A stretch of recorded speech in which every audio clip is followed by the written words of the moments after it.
Yes, indeed, Mark. Well, turning our attention to another matter, still in the same narrative of letting things work, but it's about security this time. We've got Mr. Dr. Nick Idoko here on my immediate right. He's a security consultant. And right beside him, we've got Commodore Abimbola Aliyu, retired Commodore Abimbola Aliyu. Is a former maritime component commander and deputy operations for Pulio Shield. He's a war specialist and also fellow of Defense College. Thank you for coming on this morning. Okay. I'm just wondering, because look, there's several reports, both the ones you read in the dailies, the ones you see in the papers, and you listen to what the authorities are doing to ensure that they sort things out. But if I could start with retired Commodore, from what you've seen about how we're handling our security challenge, what's your impression? Oh, well,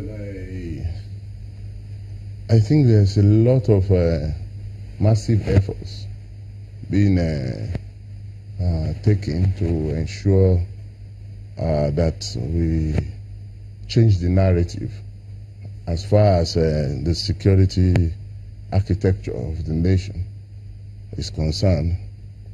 And however, I think there's still a lot of room for improvement, considering where we were in January and in April, and now I think the responses are beginning to come.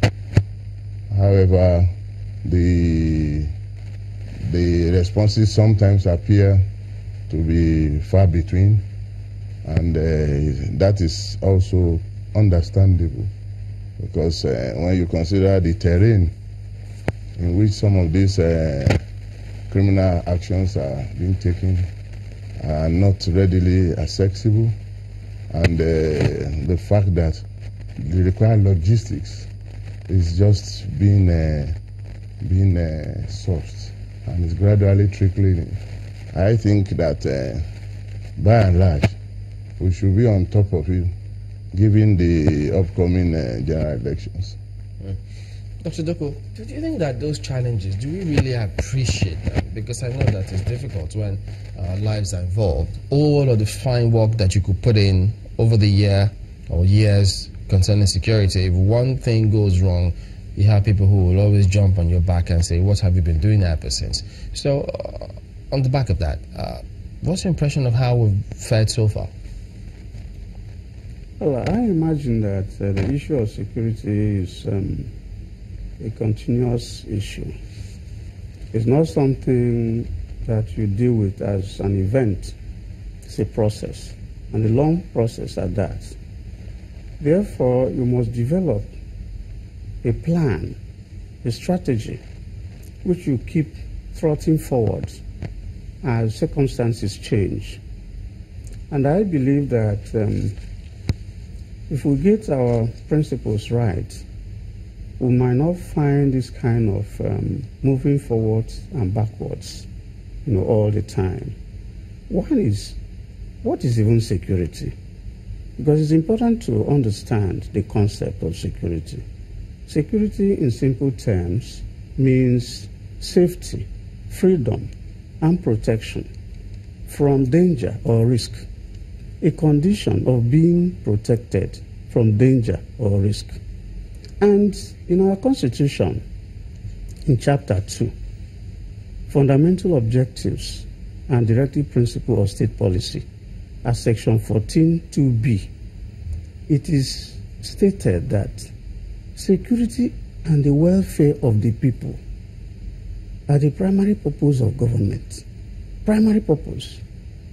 Therefore, if we understand that basic principle, we ought to put enduring strategies in place that will continuously guarantee security. And you cannot have peace without security. Wherever there is insecurity, the tendency is that there will be disharmony, accretion, acrimony, all manner of crisis. So it's something that we must think very deeply about, which I think the government is not doing enough about. But at the same time, I mean, no government wants to be in power and not have a secure state or country to govern, because if you don't have a secure state or country to govern, you won't be there in the first place. I agree. So do we also put that at the back of our mind and say, well, we need to know that they know that, but appreciating the challenge seems to be the key thing here, isn't it? I agree. Appreciating the challenges and also taking proactive measures. Okay. We'll look at some of those proactivity and when we come back in a moment. Don't go away.